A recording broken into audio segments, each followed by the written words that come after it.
안녕하세요. 경기도에 살고 있는 30대 중반 주부입니다. 주부라는 말이 하나의 온전한 가정을 이루고 있는 것처럼 느껴지네요. 전 아니거든요. 최근 이혼했답니다. 그런데 지금 직장을 다니는 것도 아니고 초등학교 입학한 아이를 두고 살림을 하고 있으니 제 현실을 잘 반영하는 말이라 딱히 다른 단어가 떠오르지 않네요.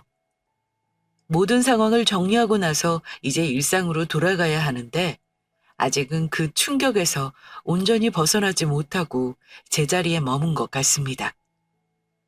깔끔하게 마무리도 했는데 너무 폭풍처럼 휩쓸고 간 지난 1년, 지금도 꿈같이 느껴지네요.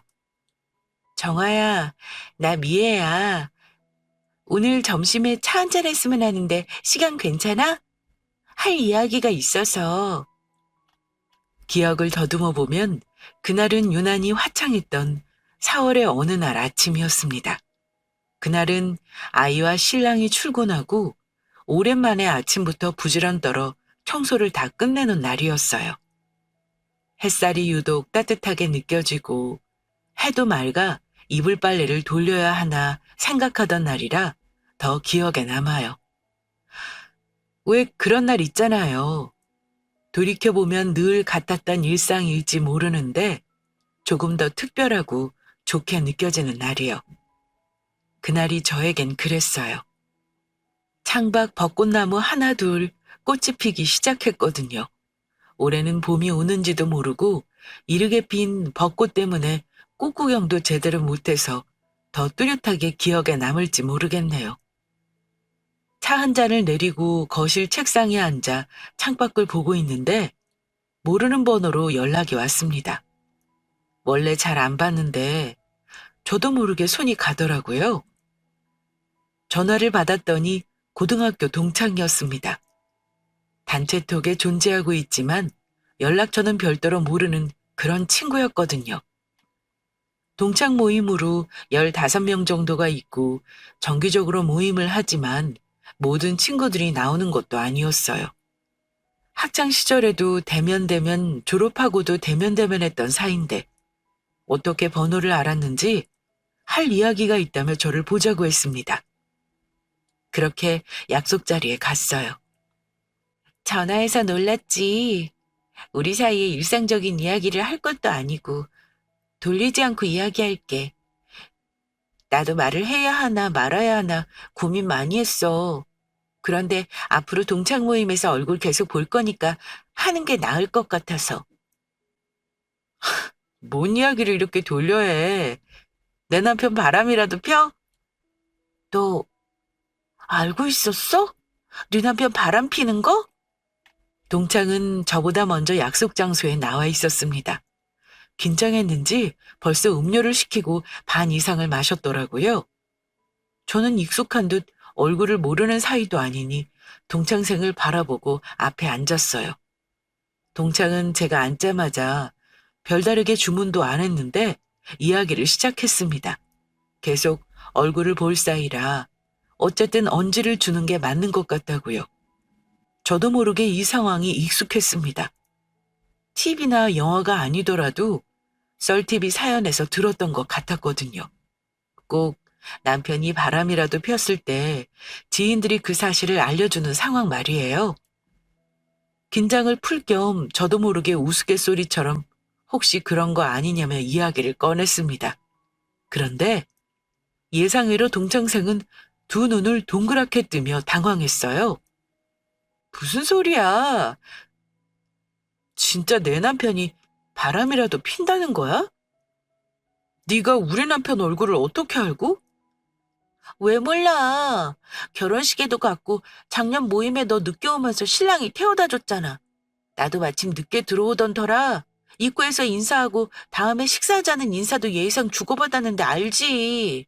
분명 네 남편이야. 그래, 내 남편이 확실하다니까 이야기나 들어보자.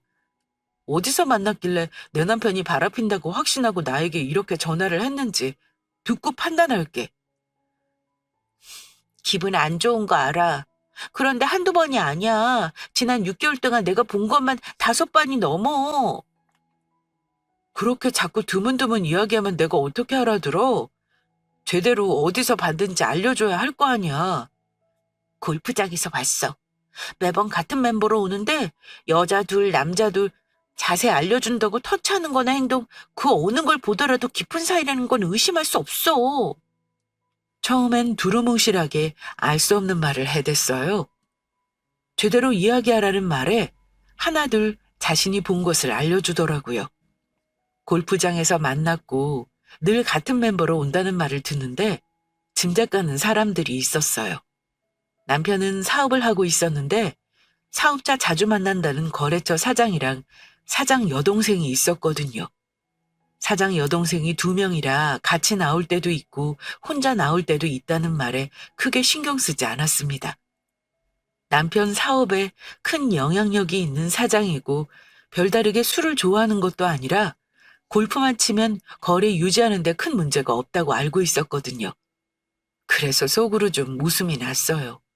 내가 모르는 사이도 아니고 알고 있는데 이걸 바람이라고 이렇게 알려줄 정도면 이 친구도 좋은 친구는 아니라고 생각했거든요.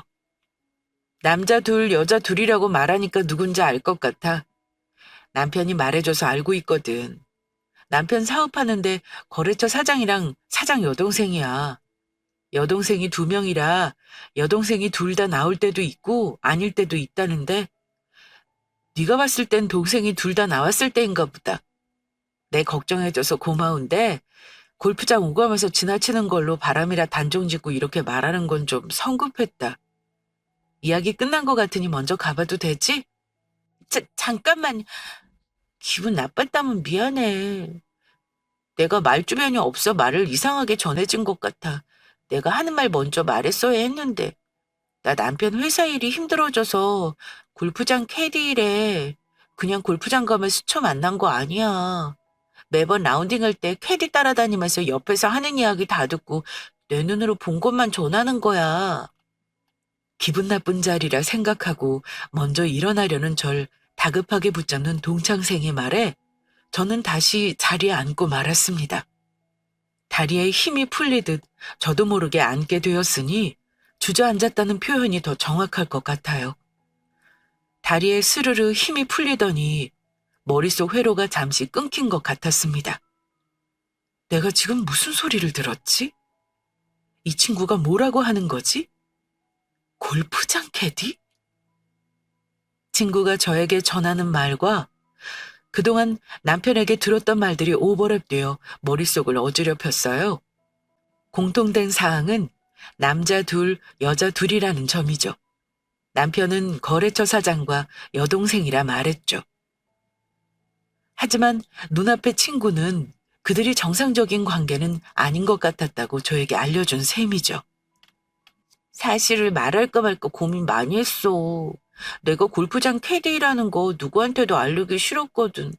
더군다나 너랑 친한 것도 아닌데 내가 이렇게까지 해야 하나 생각도 들었던 게 사실이야. 그런데 네 남편 담당 캐디를 나를 지명하고 나한테도 연락처 물어오는 거 보고 쉽게 끝날 건 아닐 것 같아서 알고는 있으라고. 결정은 네가 하는 거지만 알고 있는 거랑 나중에 모르고 당하는 거랑 충격 차이가 다르니까. 이런 말 전해서 미안해. 그런데 같은 여자를 더 이상 보고만 있을 순 없었어. 가만히 앉아 동창이 하는 말을 찬찬히 듣고 있었습니다. 동창은 처음에 혹시 제 남편이 알아볼까 걱정했는데 잘 가려서인지 겉으로 보이는 눈과 목소리로 알아채지 못했다 했어요. 동창도 못 사는 형편이 아니라 워낙 골프를 오래 쳐와서 캐디로 일했을 때 손님들 반응이 좋았다고 덧붙이네요. 그래서 지명으로 자주 오는 팀들만 전담했는데 그중 남편이 속한 남자 둘, 여자 둘 팀도 있었다고요. 처음 한두 번 왔을 땐 바람 피는 것 같았어도 자신과 상관없는 일이라 신경 끄려고 했답니다. 다른 팀보다 팁을 넉넉히 주니 안 한다고 하기도 그랬고요. 그런데 그 팁에 다른 의미가 숨어 있다는 걸 알게 되니 더 이상 지나칠 수 없었대요. 캐디가 있어도 과감한 행동들을 그 여자와 한다는 이야기를 들으니 세상에 믿을 놈 하나 없다 싶었습니다. 그렇게 전 동창에게 남편 사진이랑 대화 내용을 녹음해 보내줄 수 있냐고 부탁했어요. 동창은 처음에 꺼려 했어요. 그러려고 말한 건 아니라면서요. 하지만 전 동창 말대로 내가 나중에 앉아서 당하지 않으려면 증거가 필요하지 않냐고 동창을 설득했습니다. 저에게 거래처라고 당당히 밝히는 남편. 그것도 모자라 라운딩 도는 사이 테디 동창에게 수작 거는 남편. 언젠가 꼬리가 길어 잡을 날이 올 거라 생각했기 때문이에요. 그땐 제대로 밟아주리라 복수의 칼날을 갈고 있었습니다. 동창을 만나고 집으로 갔어요. 아파트 입구에 들어섰는데 구급대가 도착하고 분위기가 어수선하더라고요. 코로나도 아직 끝난 시기도 아니었고 어르신도 많이 사는 연수가 오래된 동네라 그럴 수 있다고 생각하고 지나쳐 제가 살고 있는 라인으로 걸어가고 있었어요. 아, 아빠? 무슨 일이에요? 왜 이런 거예요? 누가 말 좀 해줘요. 가족 드십니까? 쓰러졌다는 연락을 받고 왔습니다. 응급실로 가야 하니 땡땡병원 응급실로 와주세요. 스쳐 지나가려던 찰나 구급대원 들것에 실려가는 사람 옷이 낯익었습니다. 자연스레 옷을 따라 얼굴을 봤는데 소스라치게 놀랐어요. 아빠였거든요. 창백해진 표정으로 핏기가 없는 얼굴을 얕은 숨을 겨우 쉬며 힘없이 들것에 실려 있었어요. 바쁘게 움직이는 구급대원들 사이로 비집고 들어가며 다급하게 물었습니다. 무슨 일이냐고요. 구급대원은 지하 주차장에서 주차를 하고 나오는 아빠가 쓰러졌다는 연락을 받고 출동했다고 말했어요. 순찰을 돌고 계신 경비원 아저씨가 발견하고 소방대에 신고했더라고요. 심근경색이 온 것 같고 심폐소생술을 하긴 했지만 심장 박동 소리가 강하지 않아 빠르게 병원으로 이송해야 한댔어요. 근처 대학병원으로 오라는 말을 남기고 구급대는 사이렌 소리를 울리며 아파트 정문을 신속하게 빠져나갔습니다. 당황한 전 집으로 가던 길을 돌려 아파트 입구로 뛰어갔어요. 차를 몰 정신도 없이 택시를 타고 아빠를 뒤따라가야겠다고 생각했죠.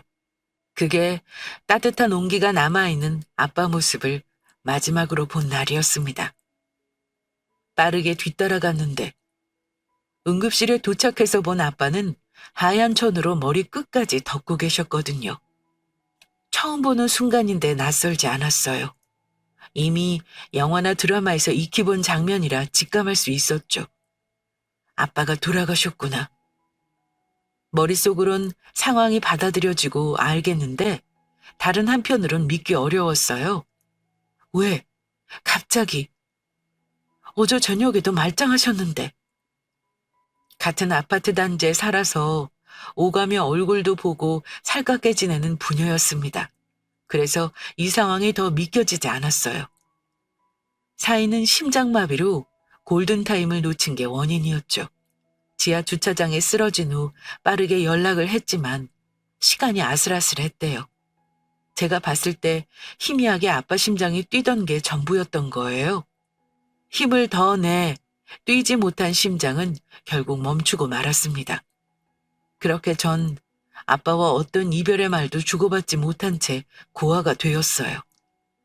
고아라는 말은 부모 돌아가신 어린애들한테나 쓰는 말인 줄 알았는데 아니더라고요.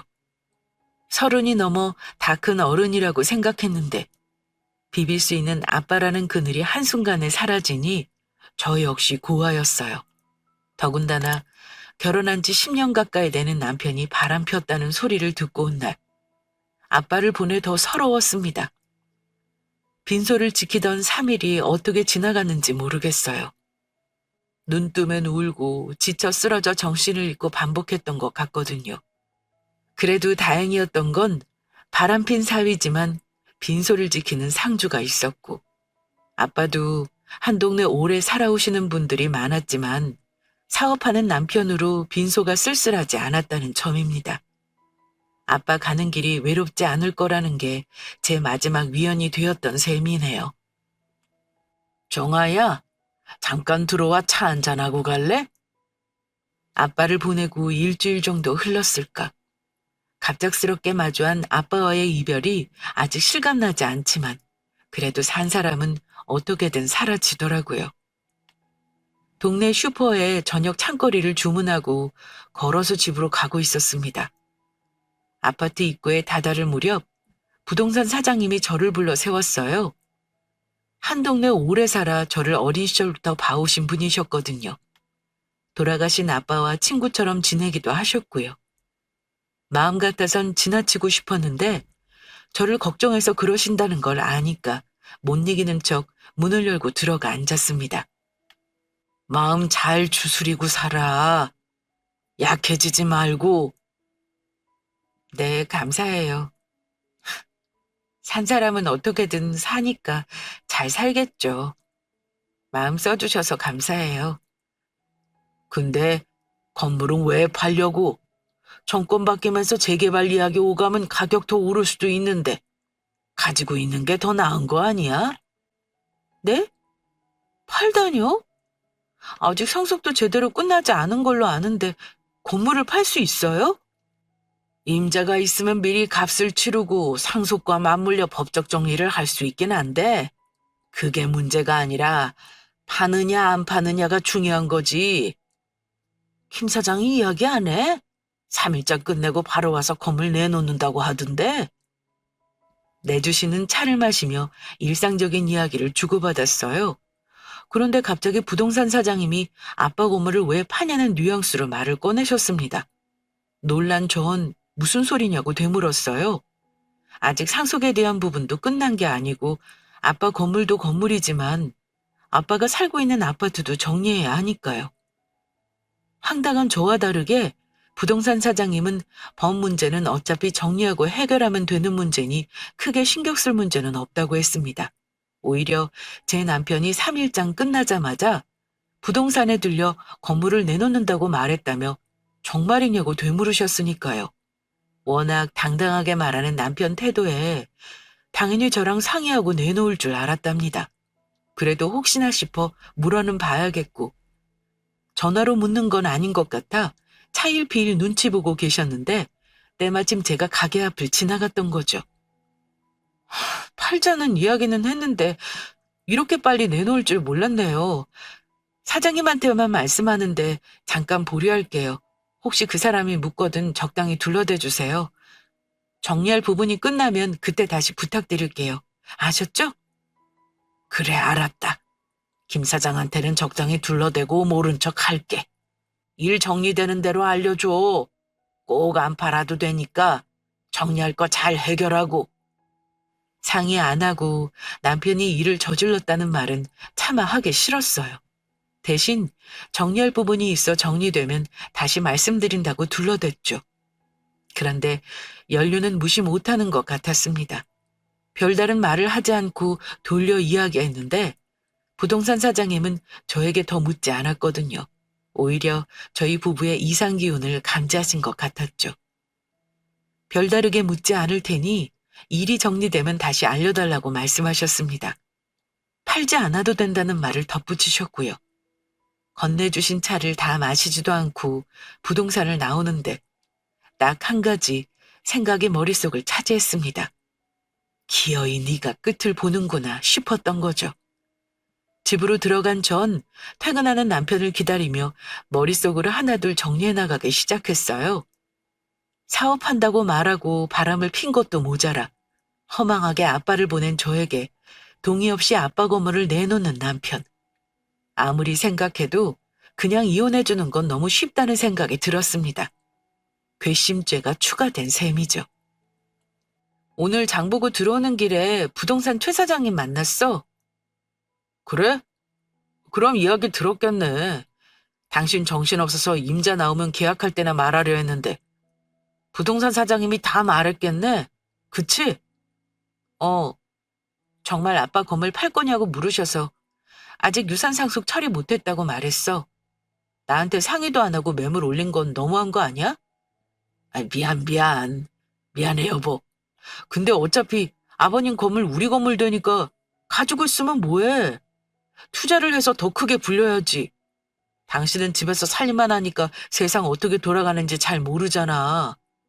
종잣돈이 없는 것도 아니고 이미 눈덩이처럼 커진 종잣돈이 있으면 그거 그대로 가지고 있는 게 더 바본 거야. 나만 믿어. 최대한 비싸게 팔아볼게. 남편은 제가 상속받을 아빠 건물이 마치 자기 건물이 된 양 마냥 떠들어댔습니다. 그 대화에는 아빠가 돌아가시고 허망할 저에 대한 배려는 물론 상의 없이 아빠 건물을 매물로 올린 것에 대한 미안함은 당연히 없었어요. 오히려 남편은 해야 할 일을 빠르게 처리한 자기 자신에 대한 자부심만 느껴질 뿐이었습니다. 그렇지 않아도 사업 투자받아 더 키우고 싶었는데 마땅한 자금이 없어 고심하고 있었대요. 사업 자금을 투자받는 것도 가진 게 있는 만큼 끌어올릴 수 있는 거라고 덧붙였죠. 그런데 위기가 기회라고 이렇게 좋은 기회가 생겼는데 그걸 가만히 넋놓고 바라보는 걸 아니래요. 그러면서 제가 집에서 살림만 하고 살아 사회 돌아가는 걸 모르니 자기만 믿고 있으라는 말을 하는데 우습더라고요. 집에서 살림만 한다 생각해서 바람 폈구나 라는 말이 목구멍까지 올라오는데 참았어요. 제가 가지고 있는 비장의 카드인데 그 카드를 벌써 꺼낼 수는 없으니까요. 그걸 지금 파는 게 맞아? 몇 년 더 가지고 있으면 이득이라는 소리도 부동산 아저씨가 하시던데 정권 바뀌고 재개발 이야기도 있으면 더 올라갈 수 있다고. 이렇게 순진하다니까. 건물이라는 게 주변 사는 사람들이 있어야 활성화되는데 재개발 들어오면 주변 집들 다 부시는데 건물이 유지가 돼? 그런 이야기 오가고 뭔가 시작하기 전에 파는 게 맞지. 잠깐만 전화 좀 받고. 아이고 진짜라니까요. 속고만 사셨나. 제가 그동안 헛소리하는 거 봤어요. 주소 찍어 드릴게요. 확인해 보세요. 그렇게 몇 년 동안 저랑 거래처로 만나셨으면서 저 못 믿으세요? 없는 거 지어서 말하지 않는 성격이라는 거 아시잖아요. 돌아가신 장인어른 건물이에요. 외곽에 있지만 상가가 지하부터 4층까지 8개가 있을 정도로 규모가 작지 않아요. 가게 월세만 해도 1,000만 원이 우습고요. 매수하면 투자하신 금액 이상 버시는 거라고요. 주소 보내드릴 테니까 시세나 확인해 보시고 빨리 결정하세요. 저도 무리해서 너무 많이 투자받는 건 부담이니까 정해진 금액까지만 받을 생각입니다. 네네, 끊습니다. 여하튼 지금 파는 게 맞는 거야. 나만 믿어. 시세보다 더 비싸게 팔아볼 테니. 남편은 이미 사업차 만나는 사람들 여기저기 말한 것 같았어요. 저랑 이야기하는 그 짧은 순간에도 전화와 묻는 사람들이 있을 정도였거든요. 전화 오는 사람들에게 말하는 내용들이 가증스럽고 뻔뻔하게 들렸어요. 돌아가신 장인어른 건물이다. 규모가 작지 않다. 월세가 1,000만 원 이상이다. 투자 가치가 있다. 남편 자신도 과한 욕심을 싫어해 적당히 투자받을 거다라는 말로 이미 청사진을 완성했더라고요. 그 모습을 가만히 보고 있었습니다. 제가 어떻게 하지 않아도 남편은 신나서 자기 무덤을 파고 있었으니까요. 앞으로 어떤 미래가 펼쳐질지 제 눈앞엔 선한데 남편은 전혀 다른 미래를 꿈꾸고 있었죠. 남편이 바람핀다는 사실을 알았을 때 갑자기 아빠를 떠나보냈던 순간에 억울함, 답답함 같은 것들이 모두 한순간에 해소되는 것 같았어요. 적어도 그 순간 그런 남편을 보는데 답답한 마음이 뻥 뚫어지는 것 같은 착각이 들었거든요. 그 끝을 알고 있는 전 남편이 지을 표정을 상상하며 저도 모르게 흐뭇하게 바라보고 있었습니다. 정아야, 여기 별도로 파일을 정리했어. 녹음 파일도 있고 사진도 날짜별로 정리했어. 그리고 어제 네 남편 팀이 마지막이라 마무리하고 퇴근하다 골프장 앞 모텔에서 둘이 나오는 걸 봤어. 급하게 핸드폰으로 찍고 모텔에 들어가 CCTV 영상 확인할 수 있냐고 물어서 확인도 했어. 그것도 파일에 넣었으니까 잘 살펴봐. 고마워.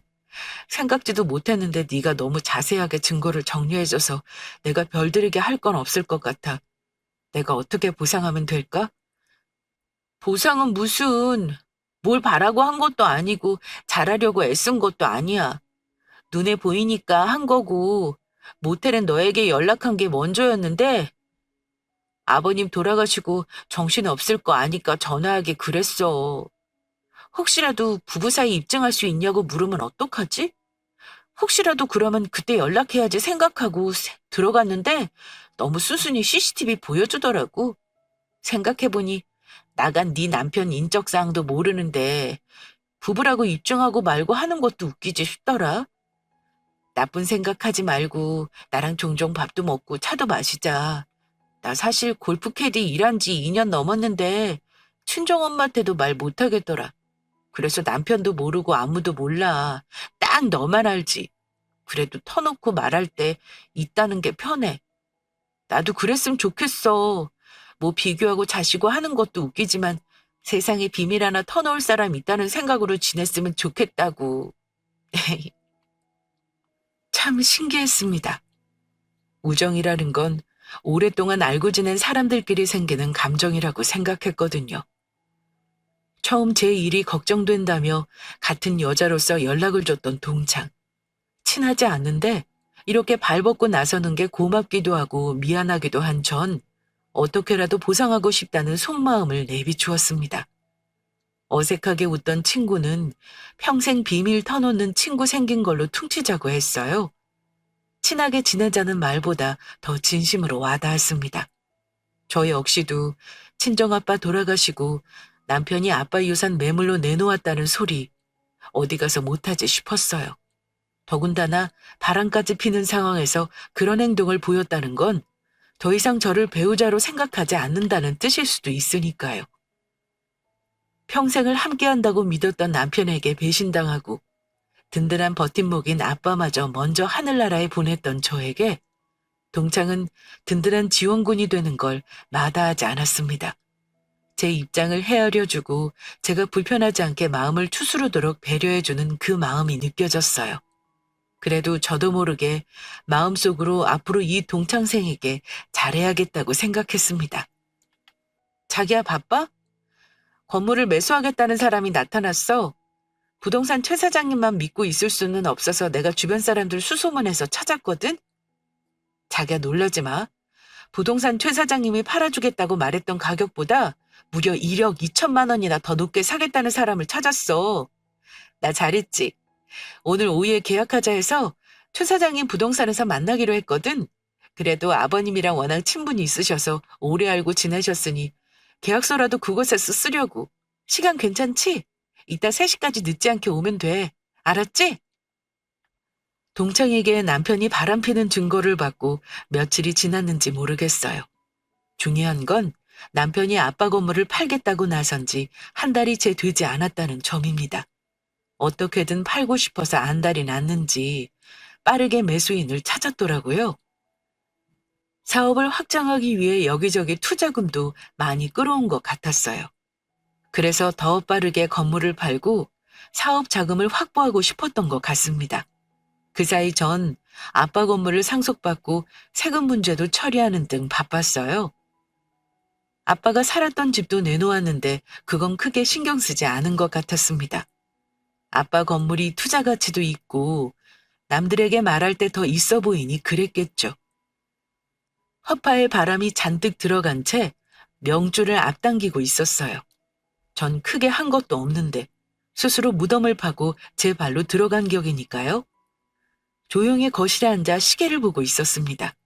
머릿속으로 어떻게 이야기를 꺼내야 할지 저도 모르게 하나둘 생각하고 있었어요. 어떤 말들로 간단하지만 내 마음을 속 시원하게 전달할 수 있을지 머릿속에 한번 그려보게 되더라고요. 결론은 천천히 남편 이야기를 듣고 설레발치며 매수자에게 건물을 파는 계약서를 작성하고 난 뒤에 터트리자였습니다. 뜸을 들이고 뒤늦게 터트릴 때 충격이 더 클 테니까요. 아빠 건물을 상속받은 전 당연히 자녀인 저이고 명의 역시 제 이름이기에 마지막 칼은 결국 제가 빼야 했어요. 남편에게 전화를 받은 시간이 오전이었는데 약속 시간까진 4시간 이상 남아 있었습니다. 전 점심을 먹는 것도 잊은 채 머릿속으로 수없이 장면을 그려봤어요. 침착하게 끝내자. 언성을 높이지 말자. 차갑고 냉정하게 말하자며 저를 세뇌하고 있었습니다. 김 변호사님 저예요. 오늘 3시라는데 같이 가주실 수 있죠? 지난번 말씀드렸던 그 부동산이에요. 네, 알겠습니다. 3시에 거기서 뵐게요. 혹시 모르니까 필요한 서류도 챙겨가겠습니다. 담당 변호사에게 전화했어요. 바람핀다는 건 알고 처음으로 연락했던 변호사였습니다. 이혼 전문 변호사지만 로펌으로 운영하는 곳이라 유산 상속과 남편이 하고 있는 일들이 사기죄로 처벌이 가능할지에 대한 부분들을 상담받을 수 있었어요. 아직 명확하게 서류로 정리된 건 없지만 적어도 저 혼자 가서 말하는 것보다 담당 변호사를 옆에 두고 말을 전하는 게 더 확실한 효과가 있을 거라고 생각했습니다. 어떤 희망의 끈도 잡을 수 없게 만들고 싶었어요. 혹시 모를 빌미를 만들어 얕잡아 보일 수 없다는 생각에 할 수 있는 만발의 준비는 다 한 것 같네요. 이렇게 빈틈없이 준비하게 된 배경에는 남편의 말도 있었습니다. 제가 주부라서 세상 물정 모른다는 말. 그 말이 가슴에 꽂혔거든요. 부부라서 모르니까 딴 여자랑 그렇게 모텔을 드나들었는지 묻고 싶었습니다. 주부라 모른다고 생각하니까 아빠 유산을 네 맘대로 파내내 뭐내 해도 된다고 생각하는지 따지고 싶었어요. 하지만 모두 소용없다는 걸 너무나 잘 알았습니다. 애초에 그런 생각이 있고 배려가 있었다면 하지 않았을 테니까요. 나라는 사람을 투명인간 취급하고 배우자에 대한 신뢰 믿음을 무참히 짓밟아버린 그 대가를 혹독하게 되돌려주고 싶었습니다. 무시했던 만큼 빈틈없이 반격해 손쓸 틈도 없이 모든 걸 빼앗고 싶었어요. 자기야 왔어? 우리도 좀 전에 도착해서 이야기 나누고 있었어. 인사해. 우리 건물 매수하신다는 사장님이셔. 거래처 건너 아시는 분인데 그렇지 않아도 이 지역에 살 건물을 찾고 있었대. 들으신 게 있으셔서 전혀 비싼 가격이라 생각하지도 않으신다는 거 있지? 옆에 계신 분은 누구야? 아, 인사해. 아빠 건물 유산으로 받으면서 세금 관련 법 문제 처리해 주신 변호사님이셔. 최 사장님이 부동산 관련해서 계약서 잘 해주시겠지만 혹시 내가 놓치는 부분이 있으면 안 되니까 변호사님께 같이 가자고 했어. 아, 그랬어. 잘했네. 워낙 큰 돈이 오가는 거니까 확실하게 하면 좋지. 안녕하세요. 박정아 씨 남편 되는 사람입니다. 잘 부탁드려요. 앞으로 자주 뵐 수 있을 것 같네요. 오늘 계약에 대한 이야기는 전에 들으셨죠? 네, 말씀하세요. 오늘 나누실 부분에 관한 이야기는 오면서 전해 들었습니다. 편하게 나누실 말씀 나누시고 필요하실 때 질문 주시면 답해드리겠습니다. 그럼 전 옆에 앉아 있겠습니다. 약속한 시간이 되어 부동산으로 갔습니다. 그곳엔 이미 남편과 매수한다는 사람 그리고 부동산 최 사장님이 앉아 계셨어요.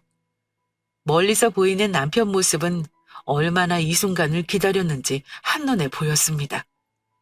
부동산에 들어가지 않아도 이미 들떴다는 게 눈에 보였거든요. 아니나 다를까 부동산 문을 열고 들어가자 한 걸음의 입구까지 제 마중을 나왔습니다. 그렇지 않아도 방금 왔다는 둥, 시세보다 기꺼이 비싸게 사는 이유가 있다는 둥, 제가 묻지도 않는 말을 미주알고주알 하기 바빴죠. 그러다 시선은 이내 제 옆에서 멈췄습니다. 처음 보는 웬 남자가 저를 따라 부동산 안으로 들어왔기 때문이에요. 눈치껏 제 일행이라는 걸 알아챈 듯 누구냐고 먼저 물어왔습니다. 저는 사실대로 말했어요. 실제로 아빠 유산 상속에 대한 법적 문제를 처리해 두셨거든요. 물론 우리 이혼에도 도움을 주고 계신다는 말은 쑥 뺐지만요. 남편은 정말 흡족해 했습니다. 변호사를 끼고 문제를 처리해야 할 정도로 이젠 상류층의 삶이 되었다고 생각하는 것 같았죠. 그러더니 남편은 이내 당당하게 변호사에게 악수를 청했습니다. 그렇게 인사를 주고받고 부동산 소파에 앉아 본격적인 이야기를 주고받게 되었어요. 저와 남편, 매수자와 부동산 최 사장님, 그리고 이혼 전문 변호사, 이렇게 5명이요. 여기 건물에 관한 서류니 꼼꼼하게 훑어보세요. 제가 정화 선대인께서 그 건물 매수하셨을 때부터 건물 관리까지 다 맡아서 해서 하자 없다는 건 보증할 수 있습니다. 그래도 혹시 모르니 꼼꼼하게 훑어보시고 여기에 사인하시면 될 것 같습니다. 네, 대충 훑어봤습니다. 워낙 오랫동안 한 건물 보셨으니까 하자없는 건 너무 잘 아실 테고, 이렇게 변호사까지 대동해 오실 정도면 법적 문제도 걱정 없을 것 같습니다. 이렇게 진행하는 걸로 하죠. 그렇죠. 잘 생각하셨습니다. 뭐 중간에 사고 팔고 했다면 문제 있겠지만 저희 장인어른이 이 건물만 15년 넘게 소유하셔서 서류를 보더라도 문제 없는 건 이미 충분히 아실 것 같아요. 이렇게 변호사까지 대동했으니 두말하면 잔소리죠. 자기야 뭐해? 어서 여기 사인하지 않고. 그 전에 확인할 서류가 하나 더 있어. 변호사님, 준비해 오신 서류 지금 보여주실 수 있죠? 네, 그럼요. 여기 있습니다. 여기 계신 박정아 씨 남편 되는 김상혁 씨가 외도했다는 증거입니다. 그리고 아직 유산 상속이 이루어지지 않은 상태에서 배우자 동의 없이 상속 예정인 건물을 매물로 올렸기에 사기죄가 성립됩니다. 이에 박정아 씨는 이혼을 신청하셨고 건물은 매도하지 않겠다고 의견을 명확히 주셨습니다. 지금부터 박정아 씨에게 하실 모든 말씀은 저를 통해서 하셔야 할 겁니다. 변호사는 준비해온 서류 봉투에서 하나씩 필요한 서류를 꺼내서 말했습니다. 서류가 하나씩 나올 때마다 남편 얼굴은 점점 굳어가고 있었어요. 결정적인 부분은 바람을 폈다는 증거가 나왔던 순간이 아니었습니다. 제가 매도하지 않겠다는 말을 변호사가 전했을 때였어요. 투자받은 금액과 매도의 차액으로 더했을 이익들을 생각만 했는데 이렇게 한순간에 물거품이 될 줄은 꿈에도 몰랐을 테니까요. 전 아무 말도 하지 않았습니다. 변호사가 제가 하고 싶은 말들을 조목조목 서류를 들이밀며 해주셨기 때문이에요. 에이, 이게 뭔가? 김 사장이 이런 사람이었나? 먼저 가보겠네. 사장님! 저기야, 아니지. 아니라고 해줘. 오해야. 어딘가 오해가 있었을 거야. 미안해. 내가 잘못했어. 그러려고 그랬던 게 아니야. 정말이야. 딱 한 번이었어. 그동안 사업하면서 많은 유혹들이 있어도 다 잘 버텼는데 정말 사진 찍힌 날 딱 한 번이었다고. 난 너밖에 없어. 아버님 유산 판다고 해서 화가 많이 났어? 안 팔아도 돼. 우리 그동안 아무 문제 없었잖아. 준서 준이도 있는데 이혼이라니. 아니지, 어? 자기야, 말 좀 해봐. 변호사님 하신 말씀 들었지? 앞으로 나에게 할 말 있으면 변호사님 통해서 해. 난 더 이상 당신에게 할 말 없어. 웃기더라고요. 떨지 않으려 그렇게 몇 시간이나 앉아 점심도 거르고 이 순간을 머릿속에 그렸는데 너무 허무하게 정리되었어요. 제 대신 제 입장을 잘 전해준 변호사님, 그리고 그 말을 전해 듣고 사색이 된 얼굴로 벌벌 떨며 저에게 비을고 또 비는 남편을 보는데 너란 인간 그릇이 그 정도였구나 싶은 느낌이 들었어요. 그 어떤 상처 주는 말보다 바닥끝까지 금전적으로 끌어내리면 충분히 뼈저리게 후회하는 족속이라는 걸 이제서야 안 거죠. 그렇게 이혼했습니다. 욕심을 내지 않았다면 이혼해도 운영하는 데 큰 지장이 없었을 거예요. 사업수단이 좋아 더 크게 확장하진 못해도 유지하는 데 큰 어려움은 없었거든요. 그런데 욕심이 크면 화를 부른다고 친정아빠 돌아가시고 상속받을 유산이 탐나 사업을 키우려 했던 게 독이 되었죠. 정아야, 속 시원해? 네 전 남편 완전 나락으로 떨어졌어. 네 남편과 다니던 골프 멤버들 남편만 빠지고 여전히 구성원 바꿔 우리 클럽 오거든? 남편 사업하는 바닥에 소문 쫙 난 것 같아. 갚아야 할 빚이 산더미라 회생할 기미가 없어 파산 신청했대. 업계에서는 돈 갚기 싫으니까 위장 이혼한다는 말도 있고 아예 제기는 꿈도 못 꾸겠더라. 모든 걸 정리하고 모든 게 변했는데 늘 같은 일상처럼 아이들은 학교에 보내고 커피 한 잔을 내려 거실에 앉았어요. 아침부터 친구에게 전화가 왔습니다.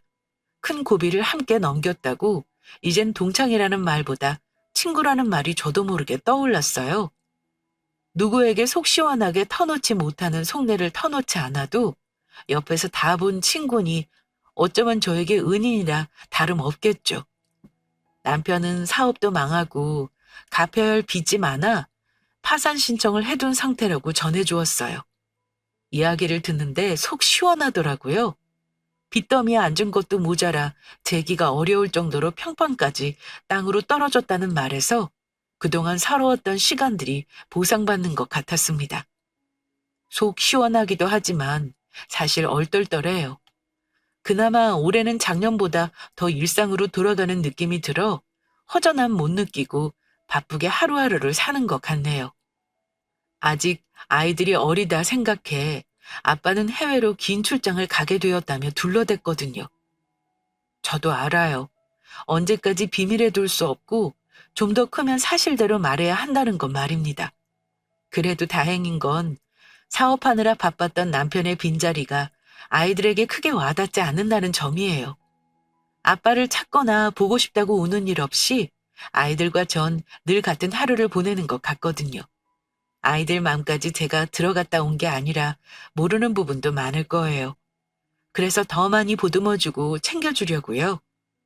이혼했지만 다행히 아빠가 남겨준 유산이 있어 아이들과 지내는데 아무 걱정 없다는 게 저에겐 큰 위안입니다. 시간이 좀 더 지나고 현실이 익숙해지면 친구 불러 한잔 하려고요.